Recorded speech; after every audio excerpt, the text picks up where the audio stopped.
Te invitamos a que nos sigas en nuestras redes sociales. Búscanos como @tertulias gastronómicas el podcast en Spotify, Facebook, Instagram, YouTube y TikTok. Suscríbete y dale like. Sé parte de nuestra comunidad barroca.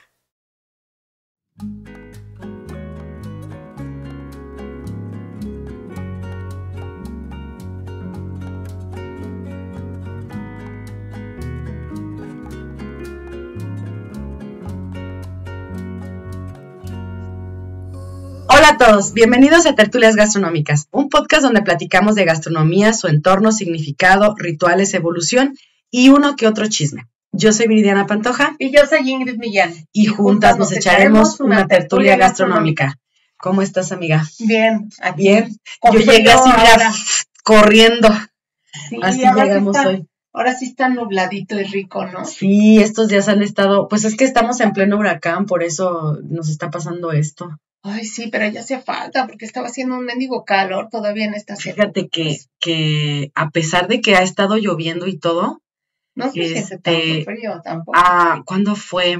Déjame acuerdo, ayer, antier, hacía calor, o sea, eran las 8 de la noche, yo andaba en la calle y hacía, no, ¿cuál fresco? Hacía calor. O yo ya no sé si son mis calores de la premenopausia, pero hacía mucho calor. Me sentía yo así como muy acalorada. Es el estrés, amiga, es el estrés. ¿Será? Ay, qué mala, qué tristeza. Pero en fin, entonces, la verdad es que sí, perdona, es que estoy aquí acomodando un poquito el audio porque escucho un poquito raro, pero creo que ya quedó. Ahí estamos, listo. Y a ver, amiga, antes de que empecemos a entrar en materia, vamos a recordarles a nuestros barrocos que se suscriban a nuestras redes sociales. Recuerden que tenemos Facebook, Instagram, TikTok. Tenemos nuestra página de Patreon. ¿Qué me falta? Ya dije. Pues que nos pueden ver en YouTube, en cualquier plataforma de podcast. Exactamente. Y bueno, nos facilita mucho la vida que ustedes se suscriban a las redes, que le den me gusta. Y bueno, también que se suscriban a Patreon porque ahí es donde tenemos nuestro contenido adicional que estamos dándole duro y tupido para ustedes. Y bueno, necesitamos que se suscriban para que podamos continuar con este preciosísimo proyecto. Ay, sí, ahora sí he estado maratónica, en sí. La de todo el material de Patreon. Sí, la verdad es que cuando nos ponemos a grabar el tema de las recetas. Si ustedes no te gordas es por eso. Que por la tragadera. Por el Patreon. No, échale la culpa al Patreon. Pero aparte, a ti te encanta aventarte las maratónicas, ¿eh? Porque te aventas 20,000 recetas en un día y ahí está uno. También no tenemos todo el tiempo del mundo. Sí, desgraciadamente no. Todavía el programa no nos da para que nos dediquemos 100% a esto. Sí, esperemos que ya pronto y para ahora sí tener todo lo que se necesita para poder. Disponible. Exactamente, para poder hacer todas las ideas que traemos ahí. Porque somos mamás y esposas. Pero eso es más fácil. Sí. Es más fácil que la chamba. Sí, no. Y bueno, entonces, ¿de qué vamos a hablar el día de hoy? Me encantó el nombre que le pusimos al avance, ¿no? El avance se llama El pan que chupó faros. Estábamos como entre varios. Y bueno, pues es nada más un deleite cómico. Exactamente, ¿no? Es parte de nuestra... del léxico, ¿cómo decirlo? De las frases populares de las que hablamos. Del léxico populacho que tenemos en México. Ajá, y que tenemos muchos dichos para muchas cosas. Si no lo sabe, vaya y dese una vuelta por refranes para mejorar el léxico, que lo puede encontrar igual también en todas nuestras redes. Pero sí es importante decir de dónde viene la frase chupofaros. ¿Tú te la sabes? A ver, no, cuéntanos. Pues resulta ser que en la época, si no me equivoco, de la Revolución Mexicana, cuando ya los iban a fusilar, les preguntaban qué era como su último deseo y mucha gente, yo me contaría entre ellos, o espero que ya no, pero ahorita todavía me contaría entre ellos, fumarme un cigarrito, ¿no? Así como para despedirme de la vida, ya me van a matar, ya el cáncer ya no tiene caso, ya no tiene chiste. Entonces, en esa época los cigarros que más, más venta tenían a nivel nacional eran los cigarros Faros, que es una marca que nosotros todavía hoy existe, muy buenos, por cierto. No voy a hacer lo voy a borrar eso porque no le voy a hacer publicidad a la marca, pero bueno. Entonces, cuando pues ya se fumaba su cigarrito, de ahí sale la frase, ya chupó faros, que era que ya te iban a matar, o sea, que ya ibas a pasar a que te fusilaran. Exactamente, entonces de ahí deriva, y por eso ahora cada vez que una persona se va a morir o ya se murió, se dice ya chupó faros. O sea que ya se fumó su cigarro. Porque no me la sabía. No, yo creo que también tiene que ver que yo no fumo, entonces. Sí, no, pues los dichos que tienen que ver con vicios, esos me los dejas a mí. No es que yo tenga muchos vicios, pero uno de ellos es el cigarro, que ya espero. Dije que cumplidos los 40 ya no iba a fumar, entonces estoy en ese proceso, me está costando mucho trabajo, pero esperamos poder lograrlo. No, amiga, todavía te falta mucho, ¿eh? Tienes que echarle más ganas. Ya lo sé, pero bueno. Entonces, ahora sí, bueno, ya sabemos que el episodio lo llamamos el pan que chupó faros porque vamos a hablar del pan de morido. Del pan de muerto. Del pan de morido, claro que sí. Y bueno, ¿qué vamos a Pues miren, para poder hablar del pan de muerto, como siempre, hay que meter un contexto. Claro, ¿no? sí. Teórico. Y de entrada, pues nosotros tenemos que hablar de ciertas tradiciones que hay aquí en México, porque tal vez muchas de las personas que nos escuchan en otros países, igual y si son latinos, sí las van a entender, igual y si son hispanos, un poquito algunas cosas, ¿no? Pero si forman parte de otra cultura, pues no nos van a entender, ¿no? Y sobre todo si no han viajado o no han leído acerca de estas celebraciones. Entonces, sí es importante decir que el pan de muerto es un alimento, ¿no? Un platillo que nosotros degustamos justamente en estas épocas. De hecho, por eso hicimos este programa para celebrar en esta fecha. Justamente en esta celebración de las festividades de muertos, como se les conocen aquí en México. Porque algo que hay que empezar a decir es que mientras en el mundo católico se conoce como justamente Todos Santos y los fieles difuntos a esta celebración, en nuestra casa aquí en México se le conoce como las festividades de muertos, porque no nada más ubica esas dos, de hecho ya se está haciendo cada vez más grande, porque ahora hasta el 27 ya es de las mascotas, ¿no? El 27 ya le metieron el primero, el 2... O sea, ya es que, mira, al mexicano a veces le sobran pretextos para hacer fiestas.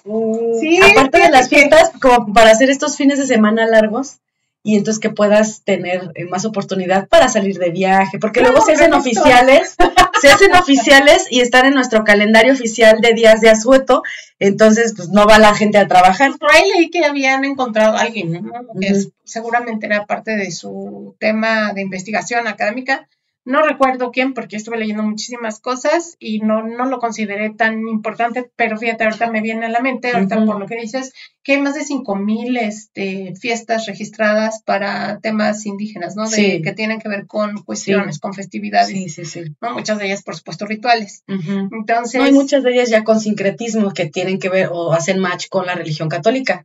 Pero otras sí todavía tienen como esa connotación indígena al 100%. Bueno, al 100% entre comillas, ¿no? Así es. Entonces, algo que caracteriza y que nos da identidad justamente es esta celebración. Claro. Que se da en todo México y que se coloca una ofrenda normalmente para nuestros difuntos en el cual pues se les celebra. No se puede tocar nada de la ofrenda. No se puede usted comer el plato de enchiladas o de mole. Porque el pan de muerto, nada. Y aparte, hasta que ellos no bajen y lo consuman. ¿no? Digamos que hasta por ahí del 3 de noviembre podríamos estar ya. Y aún así hay muchos lugares donde te dicen que no debes de comerte lo que quedó en el altar. Bueno, lo que quedó es lo mismo que pusiste, porque realmente estamos hablando en sentido figurado, no es que realmente amanezcan al día siguiente el pan mordido y esas cosas, ¿no? Pero tenga duendes o ahí ya usted revise su casa, mande llamar a alguien o que fumiguen porque tiene usted animales, exactamente, tiene plaga usted en su casa. Entonces, pues menos con azúcar, yo no fui. Pero imagínate si fue el perro, menos te lo vas a comer, ¿no? Entonces, sí es importante mencionar que hay algunos estados de la República o algunos lugares donde a pesar de que haya bajado el familiar, de todas maneras esa comida no se toca. En otros sí, en otros incluso está obligado. Y en otros no siempre la ofrenda está puesta en la casa, a veces es afuera de la casa y en otras incluso en el panteón, en la tumba. Sí. Entonces, tendríamos que hablar de cada estado y de cada región para poder detalles, explicarlo. Pues no nos da la vida, ¿no? Igual y en otro episodio podremos hablar justamente el próximo año, padre, que sí, ¿no? De lo que son otros elementos de la ofrenda, pero sí queríamos tocar ¿no? El del pan de muerto, porque finalmente es algo que a mucha gente le llama mucho la atención. Porque trae una connotación bien especial. Así es, trae significados ahí. Y aparte hay mucha desinformación en el tema del nacimiento de este pan. Yo de repente por ahí revisando videos y tal, encontré gente que decía que sí tenía restos humanos o que así había nacido, o sea, muchas cosas que ya como que en el corolario universal le han ido metiendo lo que han querido, como nació este podcast, ¿no? Que encontramos un video donde decían una sarta de estupideces del pozole. Entonces decíamos, también deja de decir exactamente, sí, que decíamos, ¿cómo es posible que alguien no le diga a este hombre que está diciendo tonterías, ¿no? O sea, esté viralizado y de verdad. Ese es el problema, ¿no? Ese es el problema, que como ya todo el mundo puede subir su opinión a las redes, pero muchas veces es solamente la opinión o algo que yo escuché o pues por ahí me dijeron, pero realmente no traen ese respaldo de información, ¿no? Exactamente. Así es, o en revistas o algo que así es. Sostenga lo que estás diciendo, ¿no? No, o que digas con esa idea. O que digas, por ejemplo, en 2, 3 documentales o en 2, 3 libros que encontré decía esto, pero habrá que investigar más, ¿no? No me voy a quedar nada más con lo que dice aquí. Así es, y bueno, la celebración de muertos, pues es todo un festejo. ¿no? Todo un festejo, como dice Viri, en algunos lugares inicia antes, en otros termina después. Por eso para el mundo católico solo es el 1 y el 2 de noviembre. Para nosotros puede empezar desde el 28 de septiembre y terminar muchos días más después del 2 de noviembre, ¿no? Y eso va a depender de la localidad, la región, el estado en donde se esté celebrando. Y digo estado o región o localidad porque depende justamente, hay regiones que incluyen varios estados como la Huasteca, ¿no? Y el Chantolo del que alguna vez ya hablamos, es una región. Entonces ahí aunque haya frontera con estados, ahí no importa, la frontera es otra, es toda una región, ¿no? Es muy rica en muchas creencias que tienen en esta celebración y hay ciertos platillos y entre ellos, por ejemplo, hay un pan de muerto especial para estas ofrendas. Entonces ya hablaremos en unos minutos más. Sí, ya me estás yendo. Pero entonces sí es muy importante hablar que el pan que hoy conocemos con harina de trigo y harina de otros cereales llegó con los españoles. Claro, ese no era el indígena, como creen. Sin embargo, muchos autores refieren justamente que como asociación, o sea, como este acto de comer con un cereal ya transformado para acompañar los alimentos y poder lograr un equilibrio con los hidratos de carbono que requiere nuestro organismo, la energía, nuestro pan era el tamal o la tortilla, ¿no? O el maíz, llámese el maíz en la base de toda nuestra alimentación. Sí. Entonces el pan realmente pues sí ha estado con nosotros como cultura desde nuestros orígenes, nos ha acompañado y por supuesto que también fue ofrenda y sigue siendo ofrenda, porque hoy mismo en las ofrendas que nosotros vemos de los difuntos a lo largo de México, encontramos que dentro de esa ofrenda conviven juntos. Sí. Hay pan de harina de trigo, pero también hay pan, ¿no? De maíz. O en este caso el tamal y las tortillas y muchos otros platillos que tienen que ver con justamente el maíz, ¿no? Entonces no está peleado, al revés, ahora ya es como un sincretismo, ya está todo mezclado. No, es que toda la ofrenda es un sincretismo. Finalmente las ofrendas era por lo que teníamos que partir el día de hoy, hablar, porque el pan no es lo único que vas a encontrar, ¿no? Vas a encontrar es uno de los elementos. Una serie de elementos que son básicos, que incluso autores refieren que han encontrado, insisto, como que tienen que poner cosas en común y cosas también que van diferenciándose en los lugares, pero de una de ellas que sí debe estar sí o sí en las ofrendas es el pan, ¿sale? Y desde la época prehispánica, el hombre siempre ofrendó a sus dioses de distintas maneras. Sí. Lo hacía, por ejemplo, a través de sangre, a través del fruto de su trabajo, o sea, si él realizaba arquitectura. Sí, claro.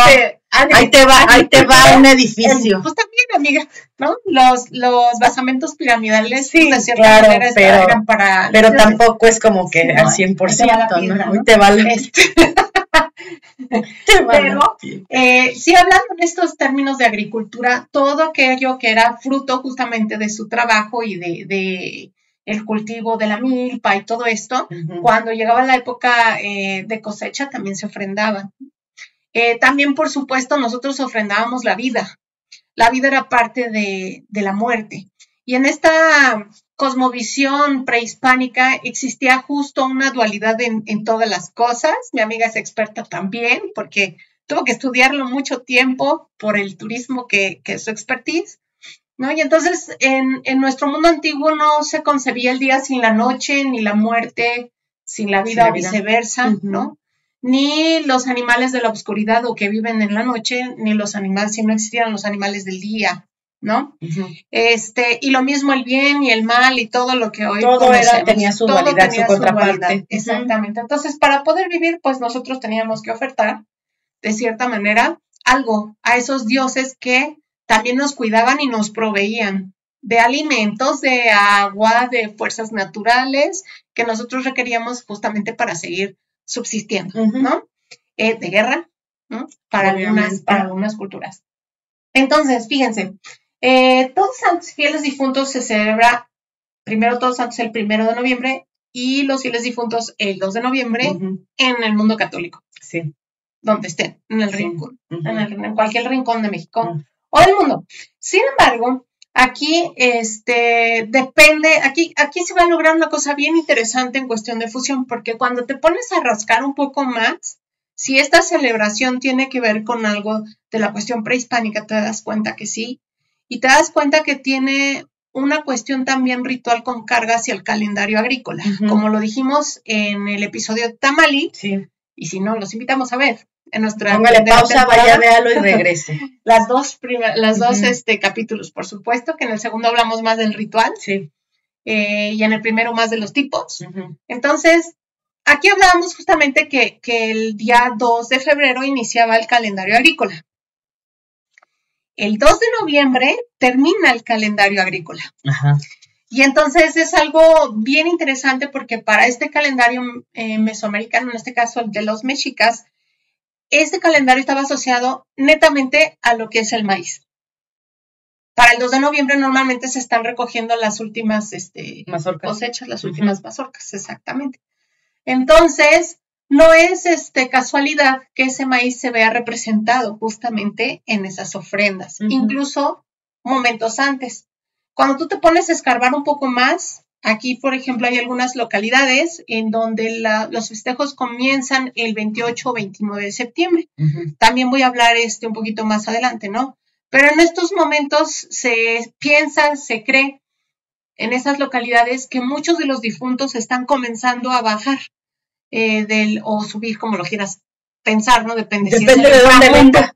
Entonces, depende de dónde venga. Pero si lo hablamos así como general del más allá, podría interpretarse que justamente en esta celebración, en vísperas de la festividad de San Miguel, que es un tema católico, en realidad estamos nosotros cosechando los primeros elotes. Entonces se cruza justamente también nuevamente el tema del calendario y todavía se está pidiendo que llegue a buen término la cosecha para esos entonces.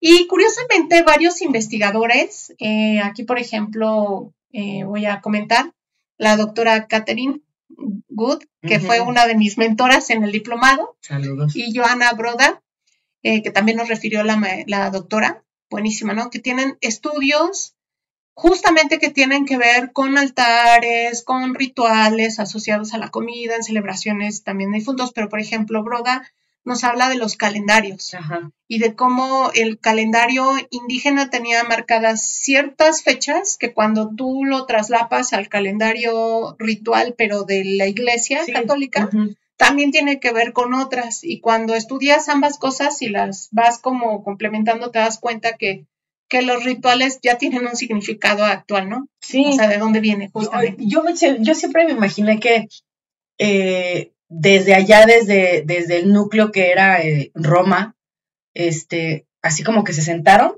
a ver, con los cronistas que venían de la Nueva España, a ver, ¿qué celebran allá los que viven en las nuevas tierras de donde ustedes vienen, ¿no? No, pues aquí está tal, ¿no? A ver, ¿qué celebramos nosotros? No, pues tal. A ver, entonces vamos a hacer match con esta. Y vamos a llamar a partir de ahora exactamente. El día de la calendaria, así ¿no? es. Ajá. O el de...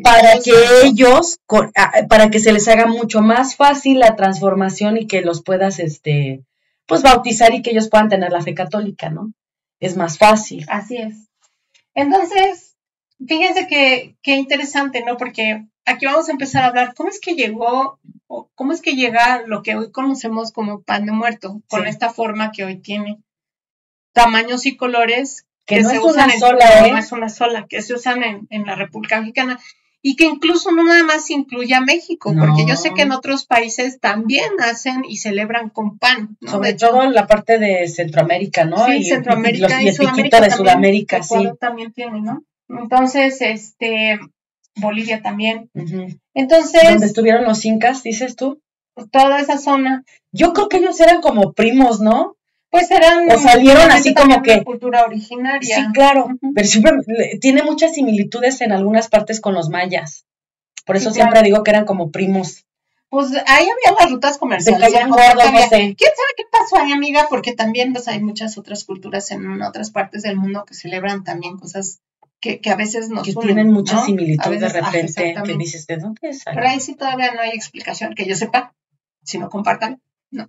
No, pues si queramos empezar a hablar de teorías de la conspiración y esas cosas de que de todos somos, ancestrales. Ajá, o las lagartijas esas, como las llaman, reptilianos y no sé qué tantas cosas pero más. Pero no es el episodio.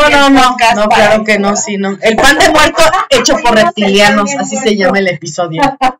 Y entonces, bueno, justamente, si tú ya te pones como a rascar, por ejemplo, Joana Broda comparte que el 29 de septiembre en lugares de México, en esta llegada de estos primeros celotes, por ejemplo, está la población de Ameyaltepec, Guerrero, pero también sabemos que en la Huasteca Potosina se acostumbra ya para estas fechas comenzar a recibir lo que ellos piensan que son las almas de los niños, de los que murieron siendo niños. Sí, que son los primeros que dicen que salen, ¿no? Justamente son estos niños los que son recibidos y que se quedarán ellos hasta el 2 de noviembre, que es el momento en el que los despiden. Sí. ¿No? Es bien interesante, ¿no? Y refiere que para el 28 de septiembre en Coatetelco, Morelos, los familiares visitan a sus difuntos al cementerio y dejan las primeras ofrendas de los frutos obtenidos de la milpa encima de las tumbas.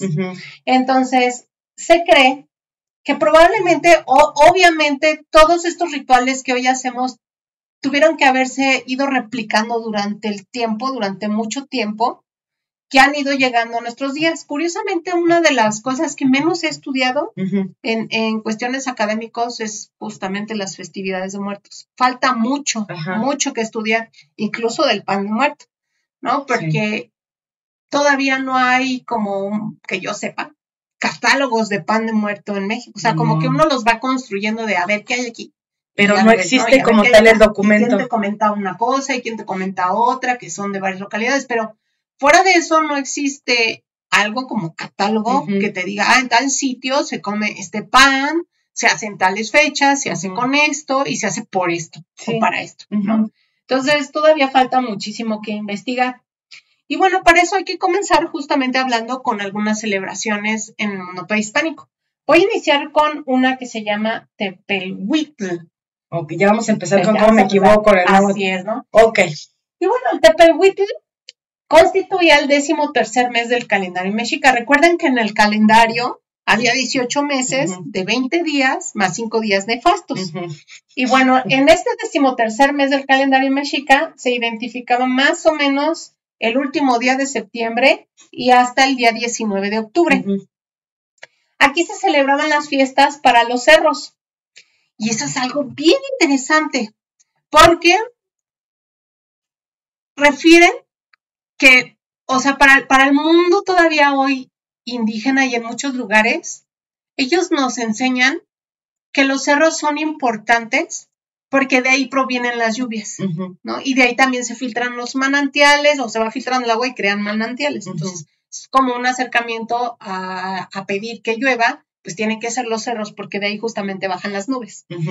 Entonces, los cerros son importantes dentro de esta cuestión de dar vida, ¿no? De Qué la interesante, fertilidad. porque ellos sin conocer o sin tener conocimientos como de geografía avanzada y todo ese rollo de biología, no es biología, más bien es como... Sí, de ciencias puras. Sí, Ellos pero hablan del la fenómeno. del clima, por ejemplo, ¿cuál es meteorología? Eso. Sin saber, con la pura observación, se dan cuenta de que ciertamente las nubes o los procesos de cuando el agua se calienta, se evapora, y luego... ¿no? De los cuerpos de agua. No, y aparte... hacia tierra adentro, hasta que toca con los cerros, y ahí y aparte se condensa y empieza a bajar. Exacto, porque también los cerros tienen una función de alguna manera de proteger que estos vientos, cuando vienen cálidos de la parte de abajo y suben, tengan este contacto con los que son más fríos arriba. Y si no hay cerros, se hace un relajo como las grandes planicies de Estados Unidos que tienen tornados a cada 5 minutos. Pero cuando hay demasiado tampoco deja que circule. O sea, esto es un tema, es un tema. Ajá, es pero un tema solo por observación ellos lo sabían. Exactamente. Entonces, no solo eso. Si tú te pones a rascar en un cerro, lo que encuentras es agua. Bueno, aparte de agua, ¿qué encuentras como elementos ahí? En el cerro. Físicamente. Tierra, comida, animales, vegetación, hongos. Si rascas. ¿Qué encontramos cuando estamos así con la pala? Quitando cosas, lo que encontramos es piedras. Depende, amiga. De hecho, justamente la raíz de tepehuitli tiene que ver con piedra, okay. ¿no? Y las piedras, para muchos grupos indígenas, para ellos, su significado es el esqueleto de la tierra. Ok. ¿Sale? Sí. Entonces es algo bien interesante porque está enterrado y es como si fueran sus huesos, ¿no? Las piedras. Como si fuera un gigante de estos así grandote que está tieso ahí, ese es el cerro que se forma. Recuerden que la madre tierra también es una deidad, ¿no? Claro, es algo bien interesante. Entonces, para ellos, en este mes, cuando se celebraban los cerros, lo que hacían era sacrificar 4 mujeres y un hombre. Siempre, ¿no? En fin. Lo que hacían eran, pues lo sacrificaban, le sacaban el corazón, ¿no? Y luego les arrancaban la cabeza y luego las metían en una especie como de saetas, los ensartaban. Sí. Y pues las cabezas quedaban así, ¿no? Como en una especie como de jabalina, hagan de cuenta, así, ¿no? Empalados de alguna manera. ¿No? Ay, Dios. Y también hacían soali, que es una masa hecha de amaranto con miel de maguey, principalmente. Y estos, normalmente los cuerpos, ya cuando les quitaban las cabezas, se los llevaban a un calpul, los troceaban, los repartían y ya se los llevaban para comer. Sí, aunque usted Entonces, no lo crea. Con el soali, lo que hacían eran una especie como de víboras. Estas víboras normalmente las enroscaban y hacían como un bultito que representaba el cerro. ¿Sale? Y en la parte de arriba, según Fray Bernardino de Sahagún, sacaban una cabeza como con 2 caras. Esa serpiente. Una era de culebra y la otra era como antropomorfa. Pero lo hacían con el mismo Con la misma. Lo que hacían, por lo que estuve leyendo, es muchas veces para lograr como la forma, lo que utilizaban eran fibras vegetales a manera de columna, ¿no? O pedazos de tronquitos o varitas para lograr como hacer esa estructura. ¿Sí? No, y claro, el amaranto era más moldeable porque tenía como jarabe. Hoy soali, imagínense hoy, una alegría. Sí, claro, es lo que ahorita te iba a decir. Como una alegría. Como una alegría, pero antes es un dulce prehispánico. Que todavía seguimos nosotros haciendo. Muy rica, por Entonces, cierto. Con esa, en vez de hacer hoy cuadritos o rectángulos o círculos, hacían ellos diferentes estatuillas con diferentes, incluso dioses, ¿no? Deidades. Pero lo que hacían eran serpientes enroscadas, con la cabeza hacia arriba. Y esa cabeza normalmente tenía 2 cabecitas, una era una culebra y la otra cabecita tenía una cara de un humano, ¿sale? Y en este mes, lo que se hacía también era celebrar a los muertos, muertos que habían sido ahogados o que por alguna razón no habían sido quemados y habían sido enterrados, ¿sale? Por la manera en cómo murieron. Sí, recordemos que dentro de las tradiciones que tenían ellos, pues era precisamente dependiendo de cómo O de la cosmogonía también era que te ibas a diferentes partes dependiendo de cómo te murieras, ¿no? Así es. Ahora, quiero que se acuerden, hasta que lleguemos a, de los espetones con las cabezas. ¿Sale? Ok. Y por otro lado, sigamos escuchando. Lo dejamos aquí así guardadito. Nomás acuérdense que está aquí. Okay. ¿Sale? Y bueno, estos muertos que habían sido enterrados, en ese mes se les celebraba y se les ponía una especie como de altar en donde se ataban una especie también como de saetas. Y se les daban tamales, no, perdón, en este no había saetas, este es el otro mes. En este lo que hacían era... ¿Estamos en octubre? ¿Septiembre? Poner altares con tamales, sí, el último de septiembre y los primeros 19 de octubre. De octubre, ajá. Se les ponían altares con tamales, comida, bebida y narraban anécdotas de los muertos. Ajá. ¿Sale? No, mi compadre era bien borracho, se acuerdan una vez que fue... Voy a citar textualmente, ¿no? Sí. Lo que refiere, por ejemplo, Fray Bernardino de Sahagún. Habiéndolos puesto allí, luego les ofrecían comida, tamales y mazamorra, o cazuela hecha de gallina o de carne de perro. Y luego los incensaban echando incienso en una mano de barro cocido, como una cuchara grande llena de brasas. Y a esta ceremonia la llamaban calonoac. Y los ricos cantaban y bebían pulcre, que es en realidad pulque, ¿no? Sí. A honra de estos dioses y de sus difuntos. Los pobres no hacían más que ofrecerles comidas, como se dijo. Claro. Oye, ¿y era Xoloescuintle? Seguramente. Pues era creo sí, que lo único que había aquí. No, había 3 diferentes. He leído que había 3, hasta ahorita han encontrado 3 diferentes especies de perro. Ajá.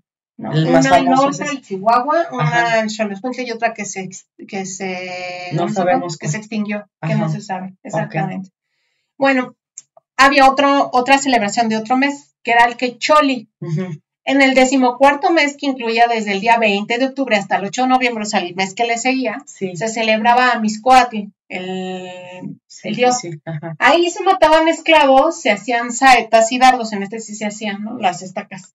Muchas de esas estacas se amarraban y eran más pequeñitas y todas eran del mismo tamaño. Se les enredaba una especie como de tea arriba para poderlas encender, como para poder ser antorchas. ¡Ah, qué padre! ¿No? En mi jardín, así. 3 antorchas con cabeza de mis vecinos. Así, exacto. Y bueno, estas las colocaban también dentro de una ofrenda que hacían para los muertos, afuera de los sepulcros de los muertos, y colocaban 2 tamales dulces. ¿Sale? Se quedaba un día esa ofrenda y durante la noche se encendía y ya estaba así por 24 horas y después se quemaba. ¿Sale? Y era una especie también de realizar una ceremonia para sus difuntos. Para muchas comunidades en México, los muertos sirven todavía hoy como una especie de intermediarios, porque si te pones a ver justamente en estas fechas que habíamos hablado del calendario agrícola, se supone que si tú tratas bien a tus muertos y tú hablas con ellos y tú los procuras, tú estás teniendo una conexión justamente con todas estas fuerzas como divinas, que te van a ayudar a que ellos sean como esos intermediarios de esas fuerzas y que procuren por ti y por tus sembradíos. ¿No? Entonces, el tenerlos como el recordarlos y el ofrendarlos, ¿no? El respetarlos, significa que ellos te van a ayudar del otro lado con los dioses a que ellos te cumplan, que siempre haya lluvias y que siempre haya que tengas buena cosecha. Y que tengas buenas cosechas. ¿Sale? Entonces, también de ahí es algo muy importante en nuestra celebración justamente de Día de Muertos. Por eso nos dicen que nunca debemos como olvidarlos. ¿Sale? Ahora, voy a regresar a esta imagen que les dejé de las saetas. Hay muchas ofrendas en México donde se utiliza un tipo de pan que es como una rosca, no sé si lo has visto. Muchas son del color del pan, de trigo cuando está horneado, ¿no? Es decir, cafecito. A veces las barnizan, es ligeramente dorado. O les ponen azúcar de otros colores. Les ponen azúcar normalmente que suele ser rosado o rojizo. Y que van cambiando de nombre dependiendo del lugar, ¿no? Pero normalmente se les conoce como gollete en la parte céntrica de México. Estos golletes en muchas ofrendas se colocan con unas cañas. Y se colocan así en la ofrenda. Tienen que estar atravesadas. El gollete es una rosca. Que ver con, Entonces, hay autores que refieren que esos golletes se hacen para suplir lo que eran los zompantlis en la época prehispánica. Ahora, vamos a entre paréntesis a decir que es un Tzompantli, para aquellos que no sepan qué es un Tzompantli, vayan al Templo Mayor, los invitamos ahí en la Ciudad de México, Sí. Y estos Tzompantlis normalmente eran una especie como de templos en donde se colocaban estos espetones o estas saetas en donde atravesaban los cráneos de sus inmolados o de estos esclavos que sacrificaban, les quitaban la cabeza, les atravesaban con sí, hagan de cuenta que palo. Era como, hacían como una barda con cráneos de personas. Con varios muros, ¿no? No, por eso, pero o sea, se construyó una barda y luego otra, pero las bardas, o sea, en vez de tabique, era cabezas de personas. ¿No? Así es, y bueno, eso por ejemplo desolladas y otras cosas más. Exacto. Entonces, esos los pueden ver incluso ya en representaciones que fueron hechas de otros materiales que nos dejaron también ver. Están en códices y también están, por supuesto, como a manera de figurillas hechas con barro, en donde se pueden justamente ver y las vemos hoy representadas en maquetas incluso de lo que es la zona del Templo Mayor. Y si usted incluso va al Museo del Templo Mayor, una de las cosas así más impresionantes que hay es que hay un muro que representa el Tzompantli, ¿no? También está en el Museo de Antropología e Historia, también tiene, ¿no? Entonces, sí los invitamos a que vayan y viajen, ¿no? Y que se den una vuelta a la Ciudad de México, a estos magníficos lugares, estos magníficos museos. De hecho, Marce ya nos había hablado del Tzompantli y del significado que tenía. Cuando hablamos de los alfeñiques. Y la connotación, exactamente. ¿No? Que también tiene que ver esa calavera dentro de esa ofrenda como otro elemento que a fuerza debe haber. Y que curiosamente el alfeñique llega con los españoles. No la forma del cráneo, pero sí la técnica de manejar el azúcar, ¿no? Entonces, fíjense cómo se van uniendo todos estos elementos, ¿no? Y entonces, Cipriano Gutiérrez y Leonardo Pérez en este libro que se llama, que les recomiendo mucho, Una tradición de Día de Muertos en México, que es una embarradita nada más, pero muy buena, general, de lo que se realiza, de lo que tiene una ofrenda, de cómo se celebra en distintas partes de México, ¿no? Y qué elementos ponen en esa ofrenda o los panes de muerto, etcétera. Y algunas fotos, una que otra foto, les recomiendo mucho, es un folletito, te lo avientas en una sentada, ¿no? Así con un café. Bueno. Entonces él habla justamente que este Tzompantli pues fue una especie de altar prehispánico en donde se colocaban las cabezas de los sacrificados ensartados por varas o saetas, como los cronistas españoles refieren exactamente que se hacía en honor a esos dioses, que solían ser sobre todo para Huitzilopochtli, pero no eran para el único, ¿no? Y se colocaban justo enfrente del templo más importante, que es este templo donde estaba Tlaloc y Huitzilopochtli. Por eso el Templo Mayor podíamos encontrarlo. Ajá, sí, uno pintado de azul y rojo.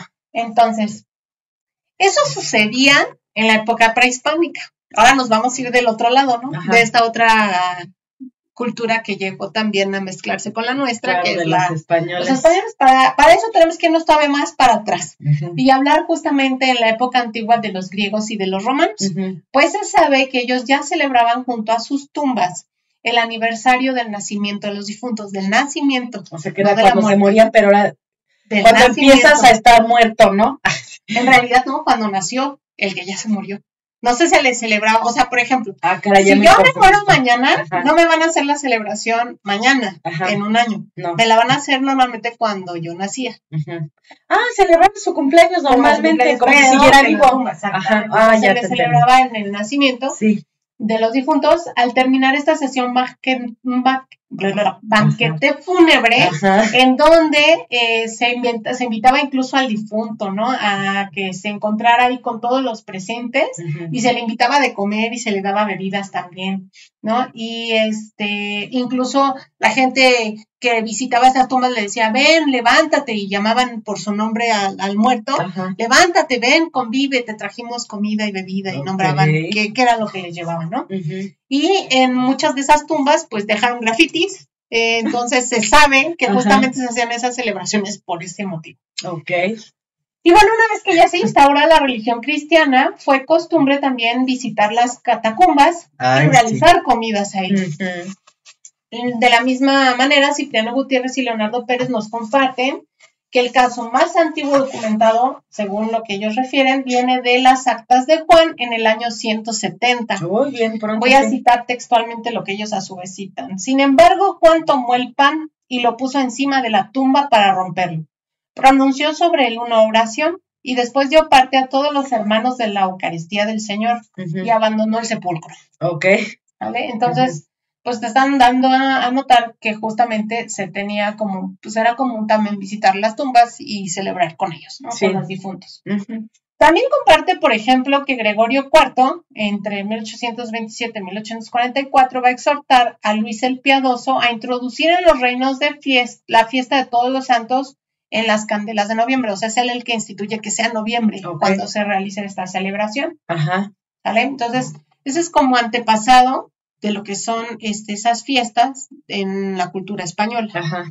Ahora, durante la conquista, en el territorio de la Nueva España, nosotros, a consecuencia de que ellos traen el trigo y que traen las primeras panaderías que se establecen luego desde el siglo XVI, ¿no? Ya hablaremos de la evolución del pan, por ahí se los prometí en otro episodio. Es que nos falta ese, nos falta tocar México. Sí, exactamente, tocar ya como regionalmente, y está para mucho también, pero prometo que lo haré pronto. Y entonces, nosotros, por supuesto que el pan lo vamos a adorar y va a llegar. En un inicio los indígenas no lo van a consumir, por supuesto, porque vivíamos en estas dos maneras de coexistir. A la manera todavía de los indígenas y a la manera de las casonas virreinales, ¿no? No, y no es como que eran bien amiguis después de que llegaron. Exactamente, ¿no? Y hay como todavía un tema... de reticencia, mucho. Y de subculturas todavía adicionales, ¿no? Dentro de esas costumbres, sobre todo alimenticias. Entonces el pan llega, se instaura, permanece y va evolucionando de ser un pan muy sencillo, harina, agua, sal, se va transformando, se le va a ir agregando manteca, se le va a ir agregando azúcar, etcétera. Y a finales del siglo XVIII se le agrega incluso hasta mantequilla y otros elementos, justamente con esta cuestión que nos deja ver que son los primeros acercamientos con la cultura francesa. Claro. Entonces, el pan va evolucionando, va tomando nuevas formas y nuevos sabores, por supuesto, nuevos aromas. Y aquí hay dos investigadores que refiero que son sumamente importantes, tienen libros padrísimos y publicaciones muy buenas, que son Sonia Iglesias y Samuel Salinas. Y ellos comparten, por ejemplo, que para el siglo XVIII el pan de muerto ya se vendía en puestos del mercado de la Plaza Mayor, que se elaboraban en panaderías y se mandaba para allá a los locales para poderse vender solamente en estos momentos de temporada especial. Sí. Que forman parte, ellos dicen, ¿no? De un pan al que se clasifica como pan ceremonial o pan ritual, ¿no? Porque aparece para hacer un ritual de algo, ¿no? Como puede ser un pastel de bodas, que también es de ceremonia, ¿no? O de comunión o de bautizo, lo mismo la cuestión del pan de muerto. Entonces, también ellos refieren en el libro que el pan de muerto puede tomar distintas formas, entre ellas, por ejemplo, ya se podían encontrar en este siglo XVIII en forma de bolillitos o animales. Y que se colocaba en altares domésticos o incluso ya en las iglesias. También se compraba para ponerlos en los altares que la misma iglesia colocaba para que los muertos comieran. ¿Sale? Entonces seguimos hablando que se siguen como uniendo estas dos tradiciones. ¿Sale? Y bueno, por lo tanto, el pan de muerto está catalogado como un tipo de pan ceremonial que se hace únicamente en una temporada del año. Y ahí voy a hacer un gran paréntesis porque yo, de manera muy personal, opino que ese pan debe quedarse así, como un pan de ceremonia, un pan ritual que solamente debemos encontrar en temporada de muertos. Para mí, no debiéramos encontrar este pan en otra temporada del año. No porque yo sea nada envidiosa, ¿verdad? No. Pero finalmente es un pan que tiene significados, que yo sé que ha ido evolucionando y seguirá evolucionando, por supuesto, ¿no? Pero también es una manera de que nosotros recordemos por qué está hecho, por qué con esas formas y para quién está hecho, ¿no? Que compartimos como eslabón, como unidad, como familia, con estos significados. No, y que mantenga esa precisión en el tema de, porque una vez que lo empiezas a hacer o que lo comercializas, lo prostituyes de alguna manera. El concepto, la razón de ser, los ingredientes, porque también esa es otra. El pan de muerto no es como el chile en nogada. Exactamente, ¿no? O sea, sí. que lo puedes... El chile en nogada no tiene el mismo contexto, ni los mismos significados, ni, si lo haces en diferentes fechas, claro. Si no se hace en Puebla, en esa región, y con esos ingredientes de ese momento, ¿no? Claro. Podrás reproducirlo en otros lugares, pero no vas a ver igual. No, pero fíjate, justo hoy estaba viendo pierde su chiste, ¿no? Pierde como el alma. Es que justamente hoy estábamos platicando con mis estudiantes. Estábamos viendo así rápido nada más para mencionarlo, un documental que se llama Bye Bye Barcelona, que si usted tiene oportunidad de verlo, está en YouTube gratis y completo.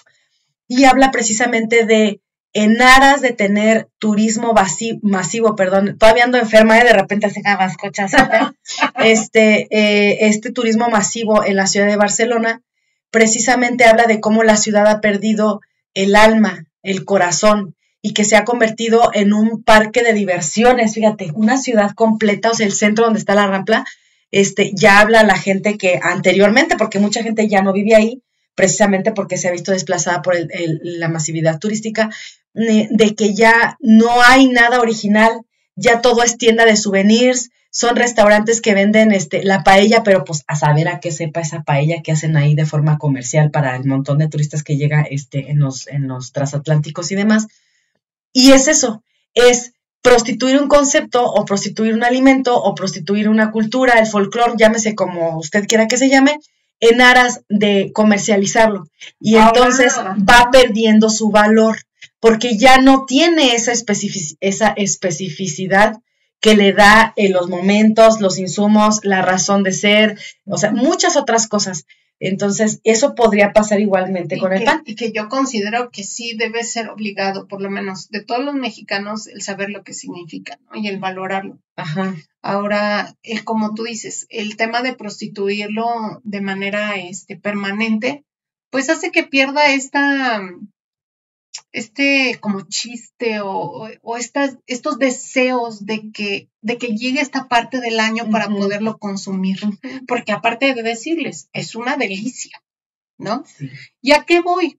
El quedarnos con ciertas temporadas y ciertos rituales, independientemente de la cuestión ritual per se y sus significados, en la cuestión turística, ayuda justamente a que haya un fomento a ese atractivo en ese momento del año por algo especial, ¿no? Pero es un arma de dos filos. Sí. Porque no vamos a replicar eso durante todo el año porque no es una celebración de difuntos todo el año. Con el respeto, vamos a ponerlo así, porque quiero respetar esa parte y porque queremos mantener la originalidad de la tradición, por ejemplo, ¿no?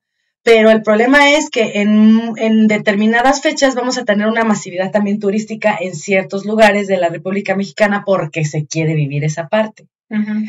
Pero yo creo que ahí también tendría que ver mucho cómo gestionamos el tema del turismo, porque yo creo que en nuestro país tenemos tanta diversidad en el tema de tradiciones que tienen que ver con el pan de muerto, que no solamente en una zona lo puedes encontrar. A eso iba. Entonces, tiene que haber diversificación de los productos turísticos. Justamente lo que seguía era hacerles una invitación tanto a los propios mexicanos como al turista extranjero, sí, a que visiten México en temporada de muertos. La temporada de muertos no es el desfile de muertos que se organiza hace pocos años para acá, no tiene nada que ver. No, pero ahí sí es importante que hagamos que pongamos como el pie en la llaga, ¿no? Ajá. Y es que a mí también como me molesta eso. El hecho de que venga una productora internacional a hacer una película en nuestro país y que se saque de las nalgas una tradición que no existe y que muchos mexicanos a partir de ahí se agarraron para decir que aquí hacemos un desfile de Día de Muertos en el centro histórico de la Ciudad de México, eso no existe. Eso es ya existe, pero no existía. No, pero es algo vacío. Es como ir a Disney.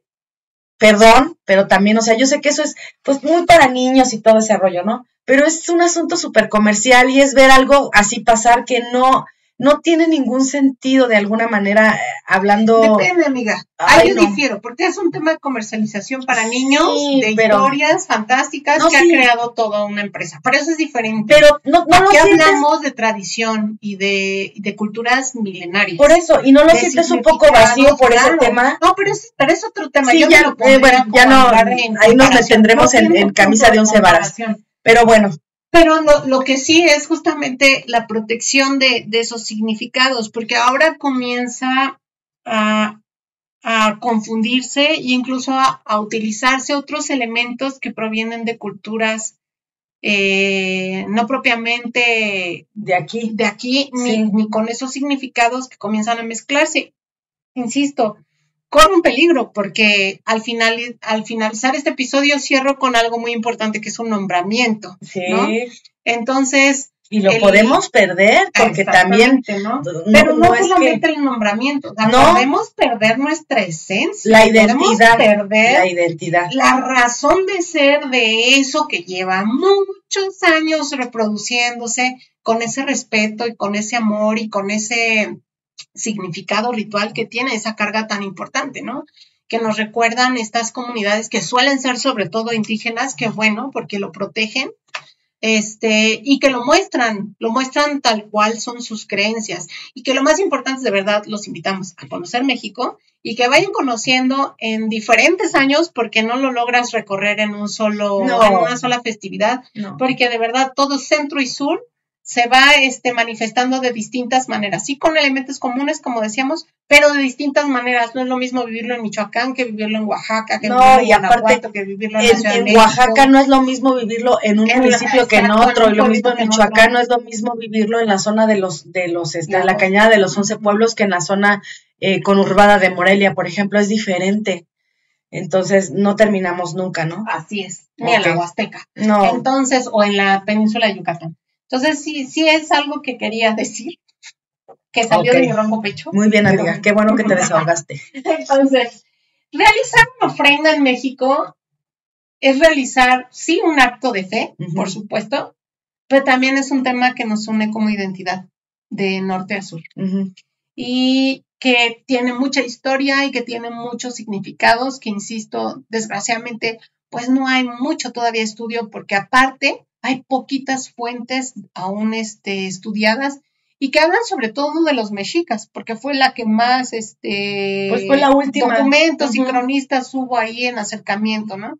Desgraciadamente como que no hay mucho de la zona de los tarascos, no hay de los mayas, de la zona del Golfo, ¿no? Entonces falta mucho que seguir investigando, y yo creo que muchas de esas respuestas las tiene justamente la antropología, o sea, la trompología. El irte directamente con los pueblos que hoy siguen celebrando a sus muertos, ir con ellos hasta donde nos lo permitan, sin molestar, sin interrumpir, y empezar justamente a desmarañar los significados que tiene el poner qué elementos, en dónde, cuántos, cómo disponerlos, en qué días, para quiénes, con qué colores, con qué texturas, o sea, todos esos significados. Y ir ligando justamente estos contextos de la agricultura que tienen mucho que ver y que a lo mejor antes no pensábamos que tuviera que ver, ¿no? Y resulta que sí, que están íntimamente ligados, porque pues estamos viviendo en una tierra en donde la base de la alimentación sigue siendo el maíz, aunque ya no seamos autosuficientes. No, qué tristeza, ¿no? Entonces, este tema de identidad nos hace únicos en el mundo. Únicos, a pesar de que en otros países se celebre, a pesar de que la misma religión católica celebre de cierta manera. De distintas maneras. Pero el hecho de celebrarlo con un calendario tan amplio, con ciertos rituales especiales, con una ofrenda que refiere varios elementos, ¿no? El hecho de visitar y adornar nuestras tumbas de cierta manera, al utilizar ciertas flores, cierta música, ciertos aromas. No, y no solamente eso, hay algunas localidades en el sur donde sacan a los muertos de las tumbas, limpian, si está momificado, pues ahí la peinan o lo peinan, limpian los huesos, así como que les renuevan ahí todo, y después los vuelven a enterrar, exactamente. O sea, digo, ahí sí ya cada quien, ¿no? Pero digo, ellos pero ellos como desde niños están acostumbrados a hacer ese tipo de cosas, ¿no? Así de, saca a la abuela, ¿no? Sí, exacto. Ahora que veas a tu abuela, vas a comprar ropa, ¿no? Ay, para la abuela, ¿no?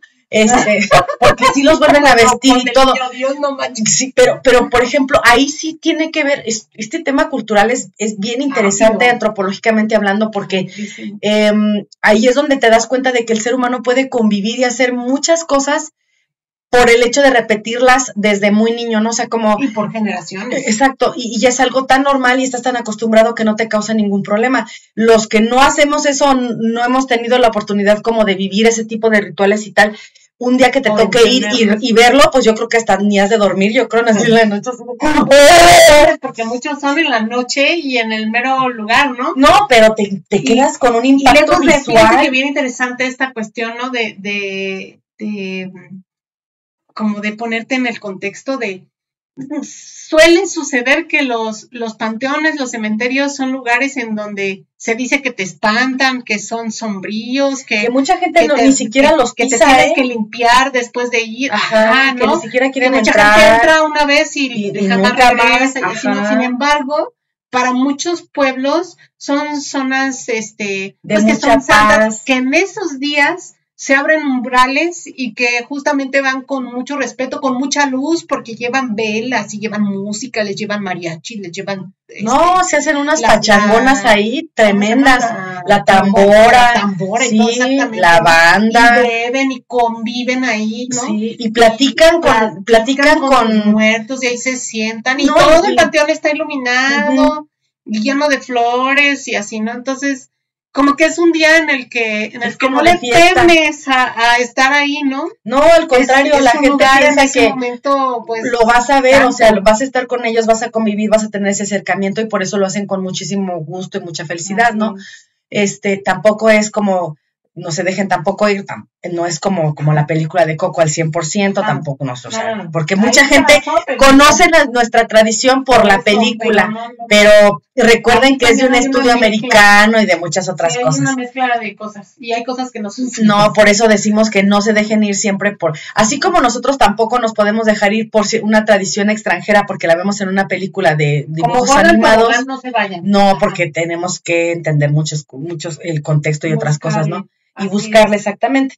Pero ya se me fue el avión de lo que te iba a decir, a razón de lo que me estaba diciendo. No, antes de eso, de la celebración. Sí, de que ciertamente a muchas de nuestras culturas, no solamente en Noche de Muertos, por ejemplo, están acostumbrados a ir a platicarle a sus familiares en el panteón, en el diario vivir. O sea, les pasa algo y van y se sientan y platican con ellos y les cuentan. Hay muchas cosas, ¿no? Los levantamientos de cruz. Sí, muchas cosas. Muchas. Pero el acercamiento que el mexicano tiene con el tema de la muerte es muy fuerte. Y tan es así que hasta tenemos, nació aquí en México la Santa Muerte, ¿no? El tema de la deidad, que no lo es, pero para mucha gente sí lo es. Y tiene que ver con eso, con el acercamiento que se tiene con la muerte mucho en nuestro país. Bueno, dale. Entonces, ¿qué sigue? Pues vamos a analizar el pan de muertos, ¿sale? Okay. Porque la manera de estudiarlo también tiene que ver, pues, por sus regiones, por sus formas, por sus tamaños, por los ingredientes que contiene, por los lugares. Yo estoy esperando que lo saques aquí para comérmelo. Ya me lo comí. No, pues estás diciendo que lo vas a analizar. ¿Cómo lo vamos a analizar si no tienes aquí, amiga? Me lo comí, lo siento. Sí tenía uno, pero no comí. Ya no tengo, me lo comí en la mañana. Siempre me dejas con las ganas. No, amiga, porque ¿qué más va a ver que vamos a estar aquí comiendo en la casa? ¿Qué tiene para que se les antoje? Para que nos pidan un taller de pan de muerto. En los materiales adicionales les vamos a poner varios tipos de pan de muerto. No son los únicos, porque tampoco íbamos a estar ahí 3 días en búsqueda de un montón de material, pero lo hay. Lo que sí es busquen fuentes, por supuesto, confiables de información. Y dense de verdad una vuelta a los lugares en donde lo celebran, porque van a encontrar muchísimos significados y muchísimas formas, ¿no? Entonces, al pan de muertos se le puede analizar, por ejemplo, por esta forma. Esta forma puede ser una forma geométrica, pero también puede ser esférica, puede ser en forma de rosca, puede tomar formas animales, o sea, morfa, puede tomar formas antropomorfas, o sea, de humano, de ánimas, y también iconográfica, ¿no? Entonces, nada más si te pones a entender lo que significa cada palabra, y a eso todavía la subclasificación, voy a dar ejemplos para que se den cuenta, ¿sí? Por ejemplo, si los vemos en formas de roscas, pues como yo les decía, hay unos sencillos, otros barnizados, otros llevan azúcar roja o rosada, cambian de nombre dependiendo de la localidad donde se hacen, igual el tamaño, Y así tenemos los pemoles en la zona de la Huasteca, las despeinadas, ¿no? En la zona justamente de Oaxaca, y los golletes en la zona centro. Que de hecho, o sea, todo el mundo piensa que el pan de, no todo el mundo, perdón, hay personas que piensan que el pan de muerto per se tiene que estar bañado de azúcar. Y hay panes de muerto que no llevan azúcar. Hay panes de muerto que no, hay otros que van glaseados, hay otros que van barnizados, otros que no. Sí, que tienen ajonjolí. Otros que tienen ajonjolí, otros que ya incluso los hacen con chocolate, ¿no? Entonces hay como muchos diferentes tipos. No creo que el típico que ven las fotos es el único que existe. No lo es. De hecho, el color rojo, por ejemplo, Ricardo Muñoz Zurita en el Diccionario Enciclopédico de la Gastronomía Mexicana refiere que probablemente justamente esta cuestión de colocarle el azúcar rojo o rosado en la parte de arriba tiene que ver con esta concepción de muchos muertos importantes del México prehispánico, se enterraban con cinabrio en la parte de arriba. Y el cinabrio, cuando el cinabrio es un compuesto que da de color rojo, súper tóxico, súper tóxico. Pues ya está muerto, ya que le va a hacer, ¿no? No, pero también para el que lo ocupa para pintar al muerto. Pues a lo mejor también lo iban a enterrar. Seguramente pues se moría después, porque sí es un material súper tóxico que tiene mercurio. Entonces, una manera justamente de hacerse compuesto con otros minerales, al momento de mezclarse queda en color rojo, se oxida y se ve rojo. Pero los huesos hoy que tú ves de esas tumbas, las pueden, por ejemplo, pueden visitar me parece que es una réplica, pero en Chiapas, en lo que es Palenque, pues estaba la Reina Roja, la esposa de Pacal, que fue justamente enterrada bañada con cinabrio. Sí. Como que esa se hubieran barnizado, es bien ¿no? famosa también. Y está la tumba completamente roja. Y tú le ves los huesos, ven todavía rojos, ¿no? Entonces, imagínate, súper tóxico. ¿Cuánto tiempo? Imagínate, entonces, todavía no se degrada. Tal vez justamente ese azúcar o esos colores refieren a que eran personajes o que son importantes para nosotros, o vienen de ahí, ¿no? Cuando vemos redondo, algunas personas refieren que es la tumba, otros refieren que la parte de arriba, que es como una cruz, ahorita vamos a hablar de sus diferentes significados, refieren a los 4 puntos cardinales, que finalmente eran los 4 puntos también del mundo concebido de la parte prehispánica. Y también refieren para muchos lo que son los huesos del difunto, ¿no? Siendo las dos extremidades superiores e inferiores y la cabecita en la parte de arriba, que es este famoso pan que todo el mundo conoce, el redondo, ¿no? El más conocido, exactamente, con las canillas y la cabeza. Y, por ejemplo, tenemos las zoomorfas. Bueno, hoy hasta rellenos los encontramos, ¿no? Que no era algo tan tradicional todavía en el siglo anterior. No. Pero pues ya hay muchos lugares en donde ya los rellenan y las hacen con 1000 cosas, ¿no? De autores, ya les ponen pétalas de flores y unos aromas bien interesantes traídos de otras partes del mundo. Que insisto, es esta cuestión de que va evolucionando el pan y qué padre que va evolucionando. Es algo que no va a morir, se va a ir adaptando, pero sí debemos de respetar que sea solamente cosas, en esas fechas, ¿no? y que tenga ciertos elementos que no deben de cambiarse ¿no? O no debieran morir, y que no deben estar peleados con nosotros. Entonces, con formas zoomorfas vamos a encontrar de un montón de animalitos, ¿no? De conejos, de mariposas, incluso muchos panes traen a manera de sello como marcado diferentes tipos de animales, como burros, o hay caballos, hay, por ejemplo, borregos, peces, perros, o sea, hay de muchísimas formas. Otras, por ejemplo, son las iconográficas y estas describen formas u objetos. Por ejemplo, pueden tener significado o no religioso, como cruces, pero también pueden ser flores, pelucas. Estas son de Hidalgo. Parecen más como un ánima, ¿no? Un ovalado, y en la parte de arriba tienen como un chongo. Entonces, por eso les llaman pelucas. Y corazones, huesos, ¿no? De hecho, del hueso así alargado, y así lo llaman, ¿no? El pan de hueso. O también huesos que hacen una forma que obviamente tú te tienes que imaginar. Claro. Porque la primera vez que los ves, si no sabes, puedes decir, es un alamar, ¿no? O son estos que están así como pretzel, como que están entrelazados. Para muchas culturas es como un abrazo, ¿no? Para esta refieren más bien una parte de huesos, que sería justamente la parte en donde está el sacro y lo que es la pelvis, ¿no? Ya. Esa que es como mariposa sería justamente la representación de este pan que va como como cruzado y que se hace en un pueblito que ahorita les voy a platicar. Bueno, lo pongo, de hecho ya lo puse ahí para los materiales adicionales. ¿Sale? Luego tenemos los ángeles, por ejemplo, ¿no? También en forma de ángeles. Y por supuesto las antropomorfas, que para mí son así como mi fascinación. Me fascina. Yo vivo enamorada de esos panes. En tu fotografía tienes uno ahí precisamente. Tengo uno ahí justamente y lo descargué para colocárselos para que lo vean.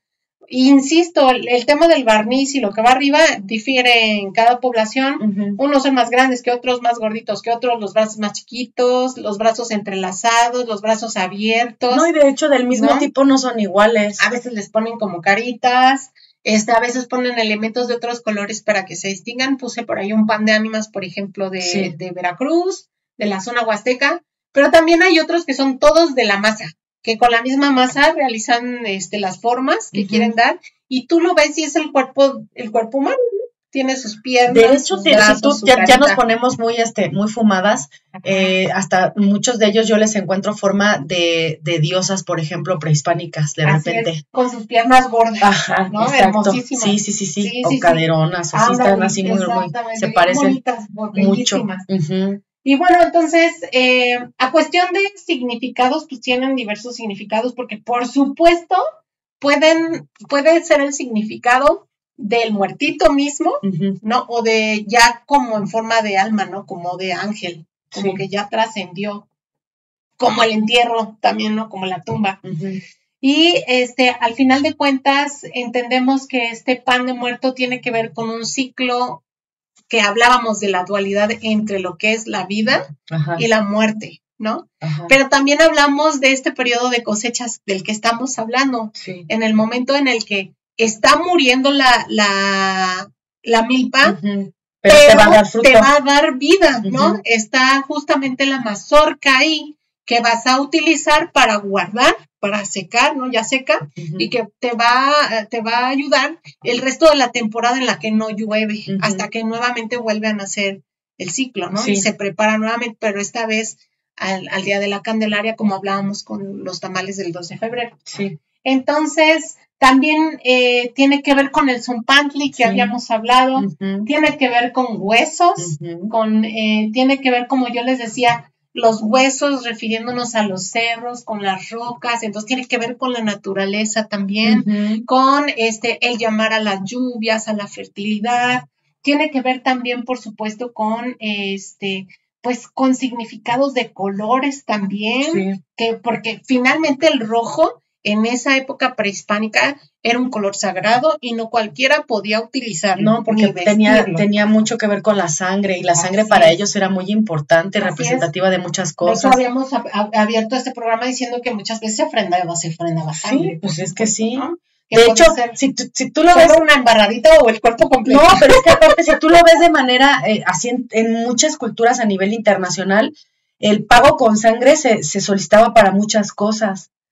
Querías entrar, querías hacer algo, querías quitar algo, infinidad, siempre se pagaba con sangre. Con sangre, así es. Finalmente es una ofrenda, ¿no? Entonces vemos que esta ofrenda se manifiesta de muchas maneras, ¿sí? Como algo, pues sí, muy tangible, pero después, que tiene muchos significados. Y bueno, voy a compartirles unos datos curiosos acerca de lo que es el pan.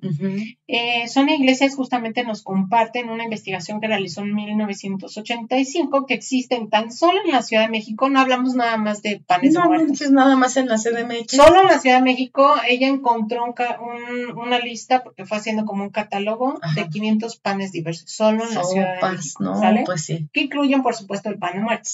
Existen 600,000 personas que trabajan en panadería aproximadamente en México. 1,700,000 empleos van ligados directamente al tema de la panificación.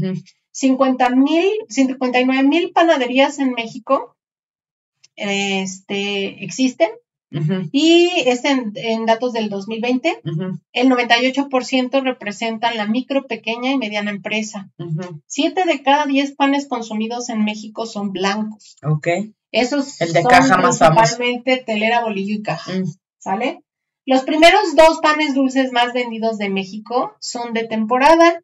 El primero es la rosca de Reyes y después el pan de muerto. Ajá. Y el tercero es la concha. Sí. Por supuesto. Eso te iba a decir hace rato que decíamos que no se podían prostituir o que tenían que llevar ciertos elementos, te iba a decir, como las conchas que ahora ya son de todo. La manteconcha, la cocodrilo concha, la chancla concha, los zapatos conchas. Concha, el de Star Wars, sí, de todo, ya hay de todo, conchas. Evolucionó. Pero ojalá que también continúe. Bien padre, sí. No las deformen completamente, por favor. Ajá. ¿Sale? No, que sea la concha. Ajá. Ya hagan la de lo que ustedes quieran, pero que el base sea la concha. Pues ya ves que hasta la rellena, ¿no? Ahora hasta el pan de muerto he visto fotos con chilaquiles adentro. Sí, pues igual las conchas las hacen como si fuera un sándwich, le ponen hasta cosas saladas al medio, sí. Datos de la Canainfa reflejan el consumo de pan por mexicano al año de alrededor de 33.5 kilos. Ay, Dios, yo pensé que ibas a decir panes, dije, no, hombre. Ay, te dan. Lo que equivale a 558 piezas de pan o 1.60 piezas por día. Válgame el cielo. Sin contar galletas y pasteles. Ok. Con razón la panza, sí, claro. Existen países más paneros, por supuesto, que México, ya lo habíamos platicado en la historia del pan, como España o como Francia.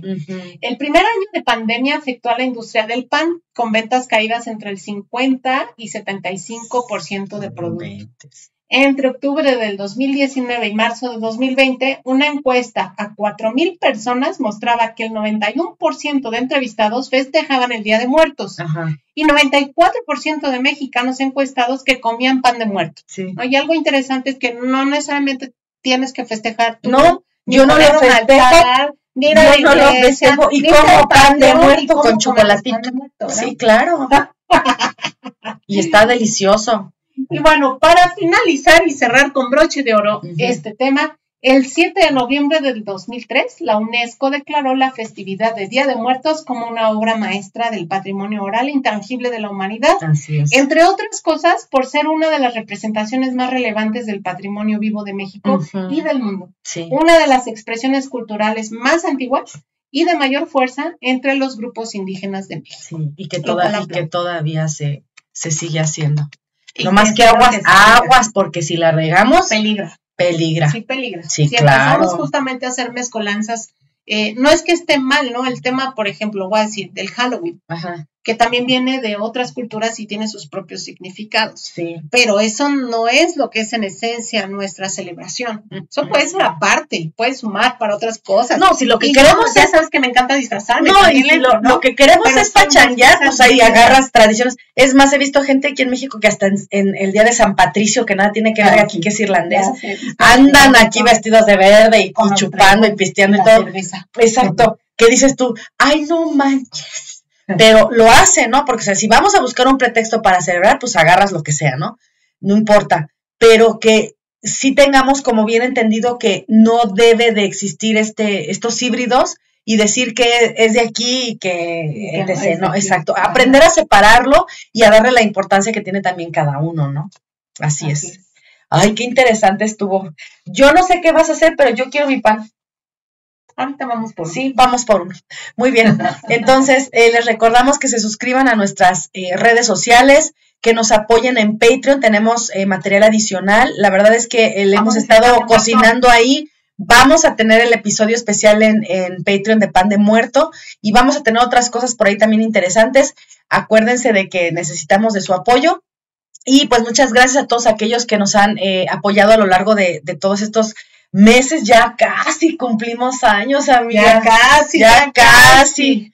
Y vamos a tener ahí nuestro pachangón de manteles largos, claro que sí, episodios especiales para celebrar nuestro primer añito. Todavía falta, pero ay, amiga, ya tenemos que empezar a ver porque se nos va a comer el tiempo. Así es. Porque aparte de diciembre vienen fechas decembrinas y yo esos días no chambeo.